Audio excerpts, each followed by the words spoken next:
Hello friends, welcome to our channel. हम इस video में एडमंड स्पेंसर की एक पोएम है one day I wrote her name, उसी को डिस्कस करेंगे। अगर वीडियो आपके लिए हेल्पफुल आता है तो आप प्लीज़ वीडियो को लाइक करें एंड चैनल को सब्सक्राइब करें। तो चलिए वीडियो को स्टार्ट करते हैं। सबसे पहले हम ऑथर के बारे में डिस्कस करेंगे। Edmund Spenser was an English poet best known for the Faerie Queene and epic poem. Edmund Spenser एक इंग्लिश कवि थे जो द फेरी क्वीन एक एपिक पोएम है उसी के लिए जाने जाते हैं। ही इज बॉर्न इन 1552 और 1553 and died on 13 January 1599।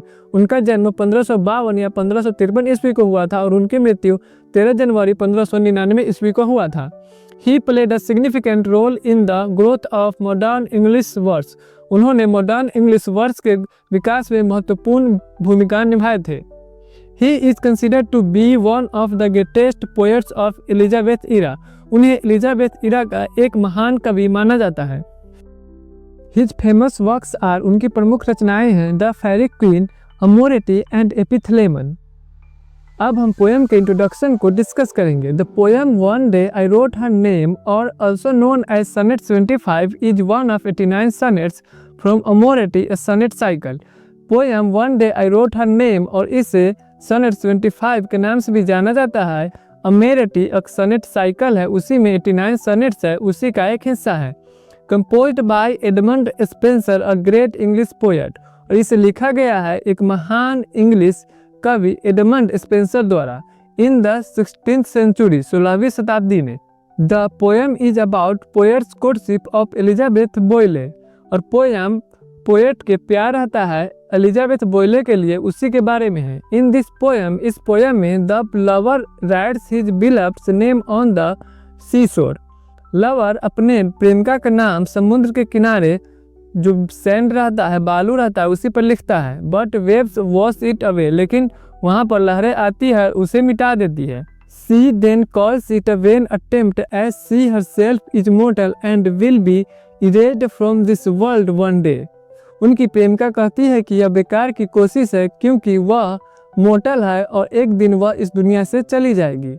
The lover then was to write her in his poem and thus eternalise हर, और लवर फिर यह प्रतिज्ञा करता है कि वह अपने प्रेमिका को अपने पोएम में लिखेगा और उसे अमर बना देगा।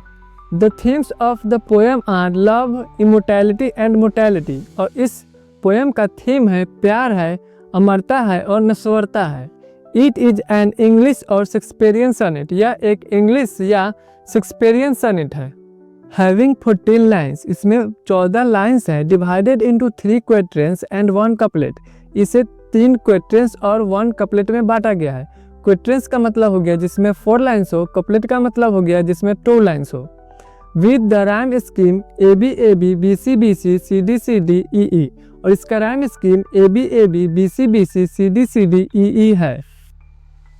अब हम पोएम के समरी को डिस्कस करेंगे। The poem begins with the lover, poem की शुरुआत लवर के साथ होता है। Who is recalling some past events of his life, जो अपने पुराने जीवन के बीती घटनाओं को याद कर रहा होता है। That day he writes his beloved's name upon the sandy shore of the sea, उस दिन प्रेमी प्रेमिका के नाम को समुद्र के किनारे रेत पर लिखता है। But the waves come and erase it, लेकिन लहरें आती है और उसे मिटा देती है। The lover writes his girlfriends name for the second time, और फिर लवर दूसरी बार अपने गर्लफ्रेंड का नाम लिखता है। But the result is the same, लेकिन परिणाम सेम ही रहता है। Again the high tide comes and removes it, फिर से ऊंची लहरें आती है और उसे मिटा देती है। At his vain attempt, his beloved calls him a proud man।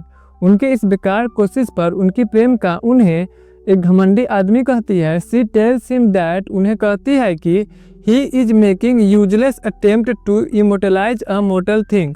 वह कहती है कि वो बेकार में एक mortal thing को अमर बनाने की कोशिश कर रहे हैं। She then emphasizes her mortal nature, और फिर अपने मोर्टल नेचर के बारे में बताती है, मतलब वह एक दिन मर जाएगी ऐसी बताती है। One day she will disappear from this world, एक दिन वह इस दुनिया से चली जाएगी। As her name was removed from the beach, जैसे कि इस बीच पर से उनका नाम रिमूव कर दिया गया है, मतलब हटा दिया गया है, मिटा दिया गया है, उसी तरह वो भी इस दुनिया से एक दिन चले जाएगी। एंड विद हर डेथ, और उनके मृत्यु के साथ ही her name also be erased forever from this world, उनकी नाम भी हमेशा के लिए इस दुनिया से मिट जाएगी। Nobody will remember her name, कोई भी उनका नाम याद नहीं रखेगा। So it is a futile attempt to write her name, और इसलिए यह बेकार की कोशिश है उनका नाम लिखना। Because क्योंकि she like the words on the sand is subject to decay, क्योंकि जिस तरह से उनका नाम सैंड पर लिखा हुआ है वह मिट जाता है, उसी तरह से वह भी मिट जाएगी। Further the lover replies that, आगे प्रेमी कहता है कि such things will never happen, ऐसा कभी नहीं होगा। He quotes inferior things may plan to disappear, वह कहता है कि तुच्छ चीज़ें होती है वह इस दुनिया से ख़त्म हो जाती है, डिसअपियर हो जाती है। But his beloved will live by fame, लेकिन उनकी प्रेमिका अपने प्रसिद्धि से रहेगी, मतलब जिंदा रहेगी, वह हमेशा जीवित रहेगी। The lover vows to eternalize his beloved, lover प्रतिज्ञा लेता है कि वह अपने प्रेमिका को अमर बनाएगा।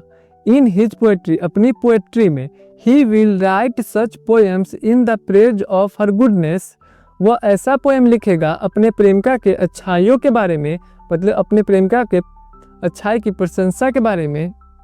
That she will live in the readers mind, कि वह रीडर्स के माइंड में जीवित रहेगी। And that will immortalise her, और इससे वह अमर हो जाएगी। And that will be synonymous to writing her glorious name in the heavens, और यह बराबर होगा उसके ग्लोरियस, मतलब उनके प्रेमिका के ग्लोरियस नाम को हेवन में, मतलब स्वर्ग में लिखने के बराबर।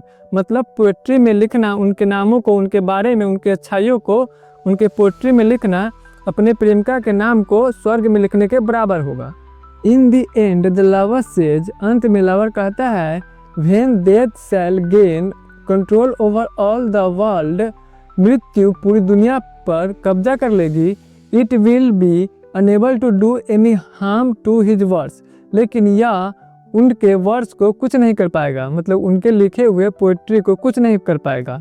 His words will live on to remind others of their pure and ideal love, उनकी वर्ड्स जिंदा रहेगी और दूसरों को उनके प्योर एंड आइडल लव को याद दिलाएगा। It will inspire life and lovers, या लाइफ को और लवर्स को इंस्पायर करेगा, प्रेरित करेगा। चलिए अब हम इसके कंक्लूजन को डिस्कस करते हैं। वी कैन कंक्लूड दैट, हम लोग निष्कर्ष निकाल सकते हैं कि this is a fabulous poem by Edmund Spenser, यह बहुत ही शानदार पोएम है जिसे एडमंड स्पेंसर ने लिखा है।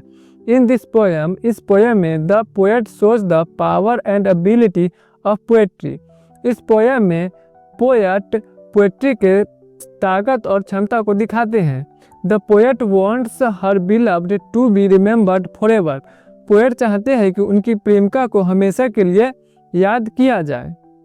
तो यहीं पर आज की हमारी टॉपिक समाप्त होती है। आई होप आपको टॉपिक अच्छे से समझ में आ गई होगी। अगर वीडियो आपके लिए हेल्पफुल आता है तो आप प्लीज़ वीडियो को लाइक करें एंड चैनल को सब्सक्राइब करें और दूसरे स्टूडेंट्स के साथ शेयर करें। चलिए अब मिलते हैं नेक्स्ट वीडियो में।